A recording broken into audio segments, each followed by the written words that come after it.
Olá, eu sou a Carol Nogueira e esse é o Item Mais da CNN.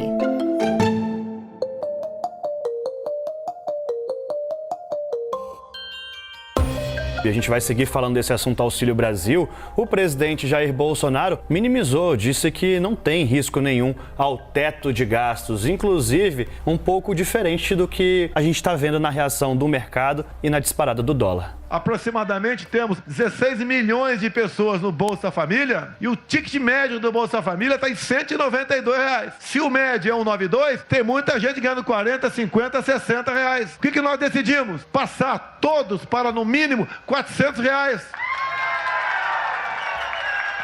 Isso tudo com responsabilidade. Ninguém está furando o teto, não. A decisão do governo federal de aumentar o valor do benefício do Bolsa Família com a criação do Auxílio Brasil criou um impasse na definição sobre a origem dos recursos para financiar o novo programa social. O Auxílio Brasil prevê um aumento de 20% dos valores pagos pelo Bolsa Família, que hoje variam em torno de R$ 189. Além disso, o governo planeja acrescentar um benefício adicional transitório, que iria até dezembro de 2022, para permitir que o total pago às famílias beneficiadas chegue a R$ 400. Mas, afinal, de onde viria o dinheiro para pagar R$ 400 para 17 milhões de famílias? Após o anúncio do benefício pelo ministro da Cidadania, João Roma, o ministro da Economia, Paulo Guedes, sinalizou duas possibilidades que o governo está estudando: revisar o índice de correção do teto de gastos ou via despesa temporária. Seria como uma licença para gastar cerca de 30 bilhões de reais fora do teto de gastos. A indefinição quanto à forma de financiamento do novo programa social e o receio de um drible no teto de gastos fez com que o mercado financeiro reagisse de forma negativa. Bolsa de valores despencou e o dólar foi às alturas. E é esse o assunto de uma conversa agora no Item Mais, com ele que tá de volta. Agora ele é business e soft business. Gente! Meu Deus do céu! Mas olha, não tá muito soft não, Naka, porque o negócio tá pesado. Bem-vindo, Fernando Nakagawa, nosso analista da CNN. Também apresenta aqui com a gente programas da linha Soft, é o Soft Business. Bem-vindo, Naka. Sempre muito bom falar com você. Obrigado, Carol. É sempre bom estar aqui nesse bate-papo tão legal. Naka, vamos lá, porque tá, como falamos, hard news aqui. Auxílio Brasil. A pergunta, assim que ele foi anunciado, continua. De onde virá o dinheiro? O ministro Paulo Guedes trouxe ali sinalizações. O ministro da Cidadania, em entrevista aqui à CNN, ao jornal da CNN, ele também sinalizou no sentido de que o Auxílio Brasil ficará dentro da regra do teto de gastos, mas se for o caso, muda-se a regra. Foi a licença para gastar de Paulo Guedes. E aí, como é que vai ser? É com licença para gastar? De onde vai vir esse dinheiro, Naka? Olha, esse é o grande problema de 2021 em termos econômicos que o Brasil tem. A gente tem um orçamento do setor público, né, do governo federal, que tem muitas amarras, segundo os economistas. E hoje em dia o Brasil tem pouco dinheiro para gastar e muitas necessidades para atender. Então, acho que a gente tem que começar essa conversa com a lembrança importantíssima que hoje, infelizmente, nós temos 20 milhões de brasileiros, segundo muitos cálculos, que estão passando fome. E esses brasileiros precisam de ajuda. Eles precisam de algum tipo de respaldo financeiro para o básico, que é botar comida na mesa. Então a gente parte deste pressuposto. O Estado brasileiro, nós como sociedade, a gente precisa ajudar, dar a mão a esses brasileiros. Então, isso posto, de onde vamos pagar esta conta? O governo brasileiro tem um orçamento, como eu disse, muito engessado. Há poucas áreas em que você pode descobrir, que você pode tirar dinheiro para mandar para outro destino. E isso é um problema estrutural. O nosso orçamento está lá, é muito amarrado, então o governo tem pouca margem de manobra. E com pouca margem de manobra, o governo está tentando burlar as regras. O que é burlar a regra? Existe uma regra hoje que é a do teto de gastos. É uma regra para tentar evitar que o governo saia gastando descontroladamente. E essa regra prevê, então, que num ano, o governo só vai gastar o que gastou no ano anterior, mais a inflação. Essa regra ela foi importante quando ela foi adotada lá em 2016, 2017, para controlar a dívida pública. O governo estava gastando muito, entrava pouco dinheiro, gastava muito, estava fazendo muita dívida, que nem a gente quando faz dívida no banco. Só que essa regra impede que o governo gaste mais nesse orçamento que é tão amarrado. Então, o que o governo está fazendo, indicando, é vou descumprir esta regra para pagar o auxílio emergencial, o Auxílio Brasil. Em 2021 e 2020, ele fez a mesma coisa. Só que os economistas entendem que durante a pandemia, em 2021, era uma situação excepcional e que, de fato, você poderia não cumprir uma regra. O que os economistas, o mundo da economia está muito chateado com o governo, para usar um termo suave, soft, é que esta circunstância atual não é mais a mesma. O próprio ministro Paulo Guedes, que é o cara que deveria cuidar das nossas contas públicas e que sempre bateu na tecla que o Brasil estava se recuperando em V, ou seja, a economia estava voando, é o mesmo que está dizendo, não, a gente vai ter que realmente usar uma excepcionalidade para pagar esse auxílio. E essa falta de coerência é que está fazendo com que o mundo da economia esteja tão contrariado com este governo. E aí, quando você fala em contrariado, é reação de bolsa, é reação de mercado. Isso, exatamente. E aí, acho que vale uma explicação. Por que o mercado financeiro reage dessa maneira? O mercado financeiro, esse ente que todo mundo fala na televisão, no rádio, é um corpo, é um monte de gente que tem dinheiro. Isso pode ser de tudo. Pode ser o mega banqueiro que mora lá na Suíça, até você que conseguiu juntar uma graninha, pegou ali R$200, colocou no Tesouro Direto. Tudo isso é o mercado financeiro. E basicamente o mercado financeiro faz uma grande coisa, que é financiar o Estado ou financiar as empresas. Sabe quando você pega R$200 e coloca no Tesouro Direto? Ou coloca num CDB de um banco? Você está emprestando esse dinheiro. Você está emprestando dinheiro para o governo federal no Tesouro Direto ou você está emprestando dinheiro para o banco no CDB. E o que acontece quando o governo começa a gastar muito é igualzinho quando você empresta dinheiro para o seu cunhado e ele gasta muito, compra um monte de presentes, de coisas, de roupa e vai no churrasco e não sei o que, não sei o que. Esse cara, você fala assim, esse cara tá gastando muito, ele pediu dinheiro emprestado, falou que vai me devolver no mês que vem, mas será que ele vai mesmo? Tá gastando tanto? E é isso, esta é a mesma preocupação do mercado financeiro, que empresta dinheiro pro governo brasileiro, vê o governo brasileiro gastando meio que descontroladamente, pensando nas eleições, obviamente, e aí o mercado financeiro pensa, será que este governo vai me pagar direitinho? E é por isso que ele reage tão mal, porque aí quando o mercado financeiro piora, quer dizer que para emprestar pro governo vai ficar mais caro, e o governo já está pagando mais caro para tomar dinheiro emprestado. O mercado espera uma conta fechada, Naka. Vou garantir o auxílio, porque temos pessoas necessitando desse auxílio. Ao mesmo tempo, o governo tem que cumprir com as regras de responsabilidade fiscal. Como dá para fechar essa conta? Qual que é a fórmula que tem que ser empregada? Existe uma fórmula para isso? O mercado financeiro diz que, os economistas dizem que o ideal seria diminuir a quantidade de gastos, obrigatórios principalmente. Então, se o teu cunhado não tem dinheiro para devolver o teu dinheiro, que ele passe a gastar menos. Então que ele ele troca o plano de celular dele, vai mudar de casa para um aluguel mais barato, ele vai ter que economizar na conta de energia elétrica, e é isso que os economistas sugerem, que o Estado brasileiro passe a pagar menos contas por aí, e aí sobra um dinheirinho para devolver este empréstimo que ele fez. Como que o governo pode fazer isso? Por exemplo, cortando gastos com os servidores públicos ou gastos do tipo emendas parlamentares. O problema de tudo isso é que você mexe com interesses. Então, assim, uma reforma do Estado para reduzir o número de servidores públicos é um tema muito polêmico. Eu sou jornalista há mais de 20 anos e eu nunca vi um governo com coragem de falar vou reformar o Estado, vou cortar número de servidores públicos.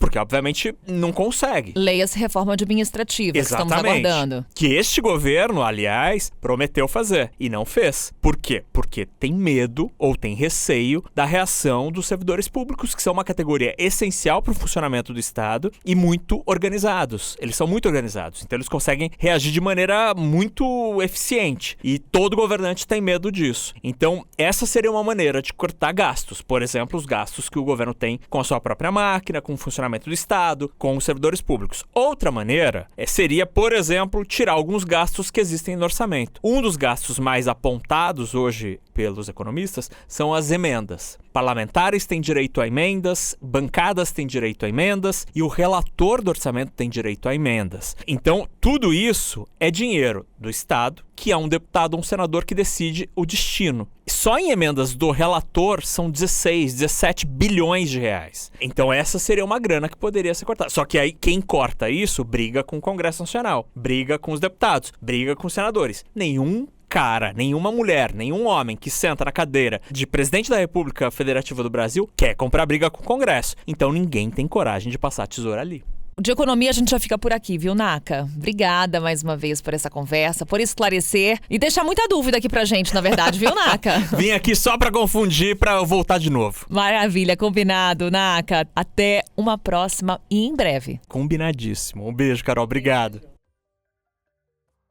Este programa nada tem de um programa eleitoreiro, e sim um programa transformador que visa emancipar o cidadão. Um programa que vai, sem dúvida nenhuma, chegar mais fortalecido a esse público, como também vai buscar ampliar esse público. O lançamento do novo programa social do governo coincide com o fim do pagamento do auxílio emergencial, oferecido desde o ano passado às famílias mais afetadas economicamente pela pandemia da Covid-19. Com a inflação e o desemprego em alta, o Auxílio Brasil pode ser vital para que muitas famílias consigam se manter ao longo dos próximos meses. Mas a previsão de um benefício temporário, previsto para durar até o fim de 2022, quando termina o mandato do presidente Jair Bolsonaro, também desperta reações políticas.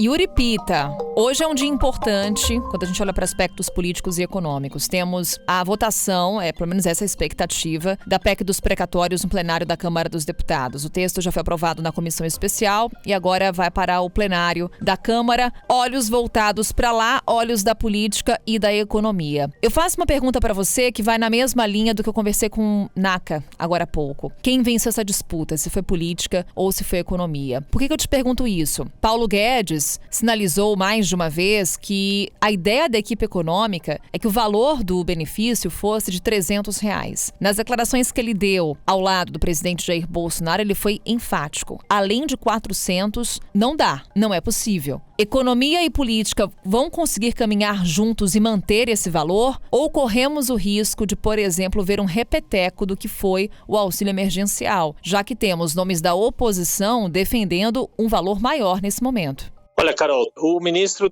não entregou o assento, a vaga, a cadeira dele, mas teve que entregar muitos anéis para não perder os dedos e a mão toda. A verdade é que o ministro chegou a dizer, ele falou que a política não venceu, mas ele disse que a política testa os limites da economia. E provavelmente esta foi a semana em que os limites da economia mais foram testados neste governo Bolsonaro. Existe sim a expectativa de que quando o programa social, o Auxílio Brasil, for à votação na Câmara, e isso significa por meio do relatório do deputado Marcelo Aro, que é o relator da MP que criou o Auxílio Brasil em agosto, ou seja, a rigor temos um novo programa social desde agosto criado por uma medida provisória, mas ainda não convertido em lei e ainda não implementado pelo governo federal. Mas há um risco sim de que, caso se estabeleça um valor neste texto em discussão no Congresso, esse valor seja assim majorado, e existe uma pressão da oposição que fala em reeditar os R$600 do auxílio emergencial do ano passado. No mesmo entre aliados do governo se fala em R$500 e o governo estabeleceu como valor mínimo esses R$400. O que a gente precisa entender é que este programa Auxílio Brasil, ele tem alguns outros benefícios adicionais que as famílias podem receber. Caso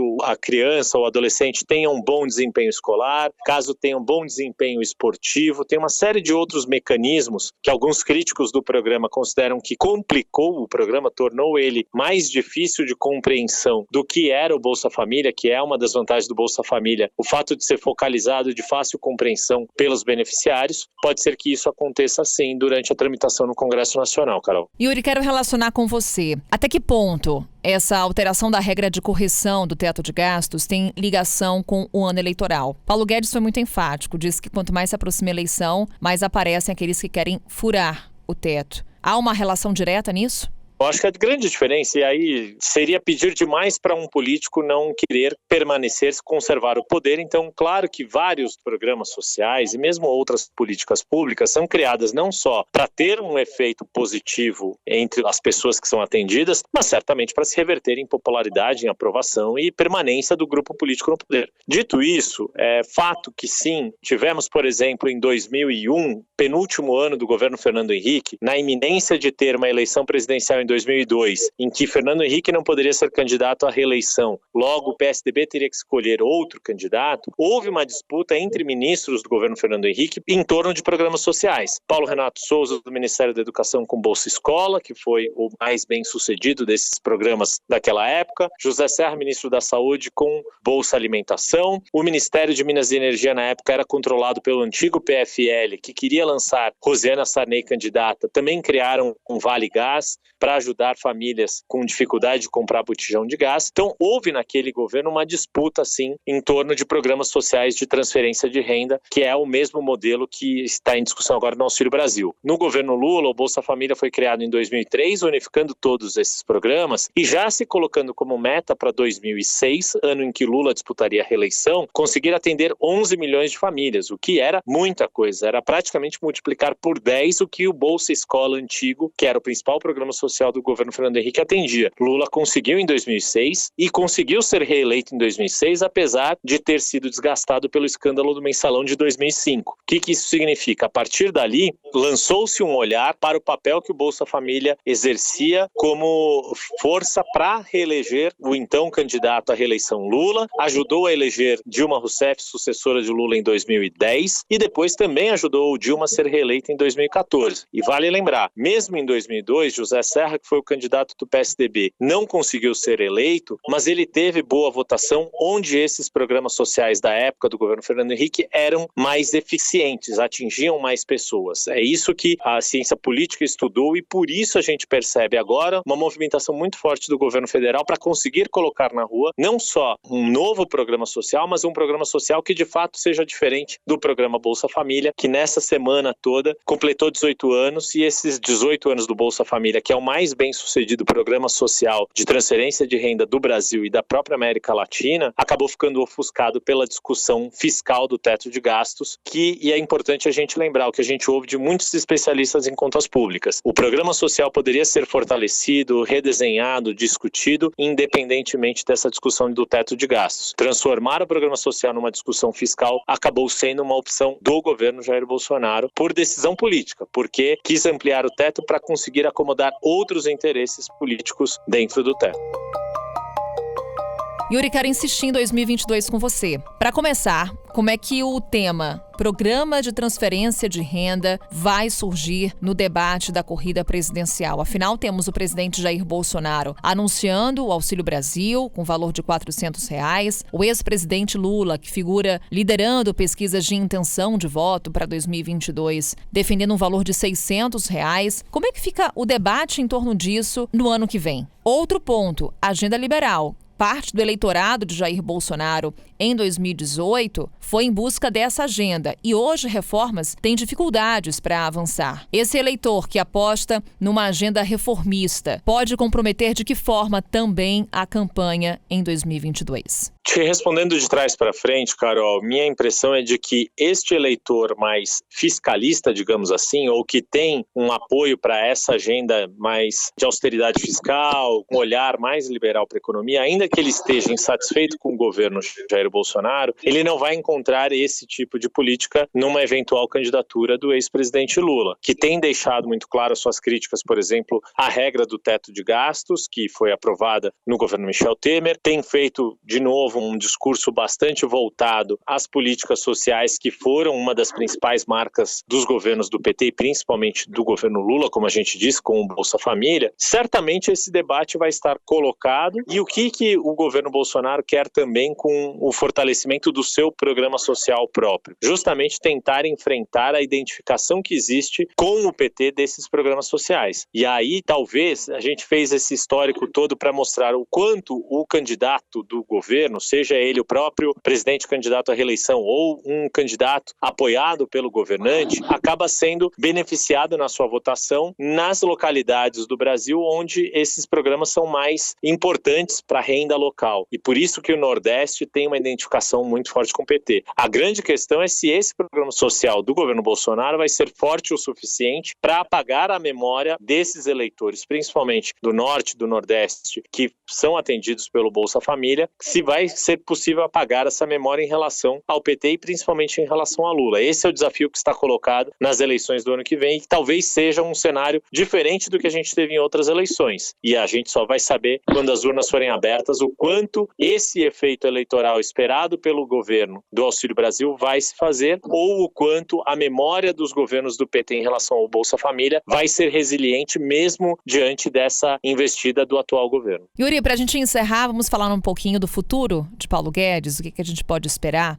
Ele disse que não pediu demissão, que o presidente Jair Bolsonaro também não deu a entender nada nesse sentido. Porém, tivemos 4 nomes da equipe econômica deixando o governo. Entre eles, como falamos aqui no Item Mais, Bruno Funchal. E quem assume agora a Secretaria Especial do Orçamento e Tesouro é Esteves Colnago. Substitutos foram anunciados, mas Paulo Guedes também falou, por exemplo, em pescaria com relação ao nome dele, ao cargo dele, mencionou aspectos da ala política, falou em falta de comunicação. Paulo Guedes continua no cargo, mas eu te pergunto, mais fragilizado? Isolado? Fragilizado ele está, isolado de certa forma sim, embora o presidente tenha feito um gesto importante nessa sexta-feira ao ir até ele, aparecer ao seu lado e deixar o ministro falar todas as declarações que deu, inclusive com algumas perguntas da imprensa, mas fato é que já há algum tempo Paulo Guedes é fustigado pela política, pelo Congresso. A gente viu aquela convocação que foi aprovada para ele se explicar no caso da offshore que ele mantém em paraíso fiscal. Existem críticas à forma como ele conduz a política econômica, como ele negocia com o Congresso a sua agenda. Vale a gente observar, por exemplo, embora ele tenha feito elogios ao presidente da Câmara, ao presidente do Senado, defendeu ali um Congresso como um Congresso reformista,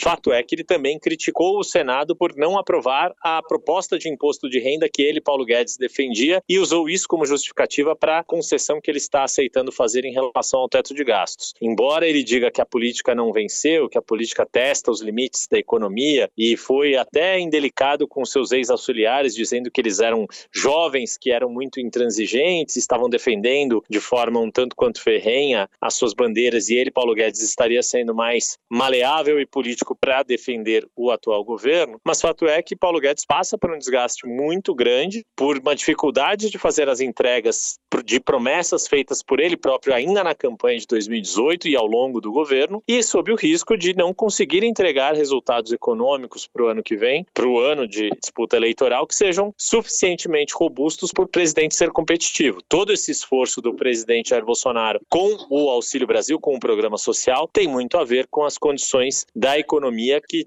embora seja um fenômeno mundial, a gente está vendo que a inflação no Brasil é mais alta, a desvalorização do real é mais alta, o preço dos combustíveis também acaba tendo um impacto maior aqui no Brasil do que em outros países por causa das nossas vulnerabilidades econômicas e fiscais. São muitos os desafios, Yuri, por isso que é sempre bom contar com a tua ajuda, com o teu olhar, com a tua análise. Afinal, política e economia, como falamos aqui no início da conversa, andam coladinhos. Obrigada, Yuri. A gente te espera numa próxima, hein? Afinal, tá agitada a semana, promete. Obrigado, Carol. Sempre um prazer. Como eu sempre digo, me chama que eu tô aqui.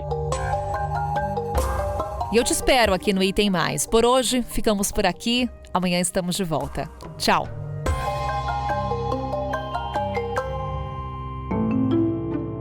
Com a minha apresentação, Carol Nogueira, esse podcast foi produzido pela Maremoto para a CNN Brasil. Roteiro e pesquisa, Maíra Alfradique. Pauta e produção, Danilo Santana. Edição e sonorização, Luan Alencar e Vinícius Krieger. Operador de gravação, Nathan Kleiman. Coordenação geral, Paula Weinberg. Coordenação de produto, Verônica Schneider. Coordenação editorial, Diego Toledo. Direção de jornalismo digital, Daniel Tosi. Você também pode ouvir o Item Mais no site da CNN Brasil e aproveite para conhecer os nossos outros programas em áudio. Acesse cnnbrasil.com.br/podcasts.